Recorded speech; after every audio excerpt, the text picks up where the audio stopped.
তুফান। কে এই তুফান? Hello viewers, সবাই কেমন আছেন? আশা করি সকলেই ভালো আছেন। সিনেপ্রেমী ইউটিউব চ্যানেল থেকে আমি আপনাদের সাথে আছি মুন্না।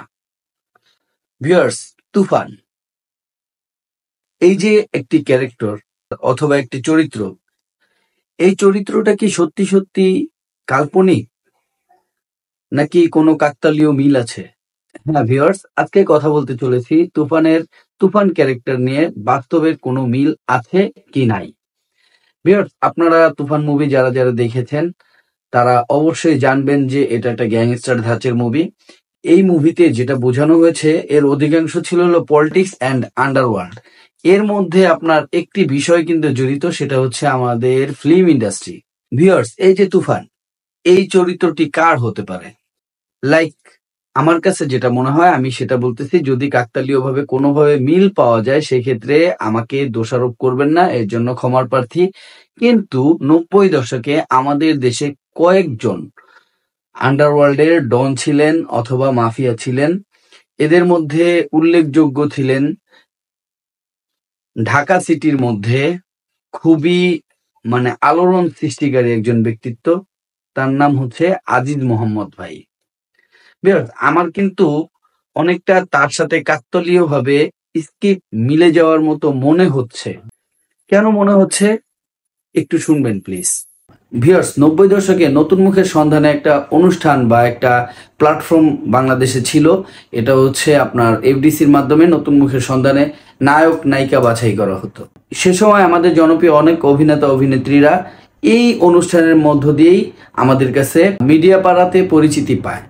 তাদের মধ্যে উল্লেখযোগ্য সোহেল চৌধুরী। আরো অনেকেই আছে। সোহেল চৌধুরীকে আপনারা অবশ্যই জানেন, উনি বাংলা চলচ্চিত্রের একজন ড্যাশিং নায়ক, সুপারস্টার ওই সময়ের ছিলেন তিনি। তো সোহেল চৌধুরীর সাথে যেই মর্মান্তিক ঘটনাটা ঘটেছিল, এই ঘটনাটা কিন্তু ঢাকা প্যাসিফিক হোটেলের বাহিরেই ঘটেছিল। আপনি একটা জিনিস দেখবেন, তুফান মুভির যেই দুষ্টু কোকিল গানটা, এর মধ্যে একটি স্ক্রিপ্ট আছে, ছোট্ট একটা স্ক্রিপ্টে অনেক কিছুই কিন্তু বোঝা যায়। মেগাস্টার সাকিব খান যে গুলিটা করেছিল যে হিরোকে, ওনার পরিচয় পাওয়া গিয়েছিল ছবির মধ্যে, উনি একজন চলচ্চিত্রের হিরো, ওনাকে ওপেন মেরে ফেলা হলো। তফাৎটা হচ্ছে এটা যে এটা মুভিতে দেখানো হয়েছে আর ওটা হচ্ছে বাস্তবতা, ওটার কোনো প্রুফ নাই। সোহেল চৌধুরীকে এই হোটেলের নিচেই তাকে মেরে ফেলা হয়েছিল গুলি করে। তো আমার কাছে এটা কাকতালীয়ভাবে মিলে গেছে, কারণ আমি অনেক ছোটবেলা থেকে ছবি দেখি, অনেক কিছুই জানি, আমাদের চলচ্চিত্রের নোংরামি জানি। ৯০ দশকে সালমান শাহ থেকে শুরু করে আপনার সোহেল চৌধুরী, এরকম আরও অনেকেই আছে যাদের নাম ধামাচাপা পড়ে গেছে, যাদেরকে আমরা অনেকে চিনিও না জানিও না। By the way, Shakib Khan আমাদের মেগাস্টার যখন গুলিটা করলো, যাকে করলো, এই চরিত্রটাকে আমার মনে হয়েছে কোনো একটা ভাবে আমার মনে হচ্ছে এটা সোহেল চৌধুরী।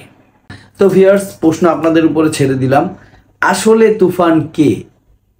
আই গেস আজিজ মোহাম্মদ ভাই হতে পারে, তার কাহিনী হতে পারে, I am not sure.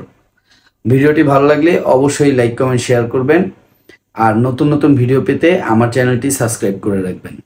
Bell আইকনটি প্রেস করে আমাকে আপনাদের পাশে থাকার সুযোগ করে দেবেন। ভালো থাকবেন, আল্লাহ হাফেজ।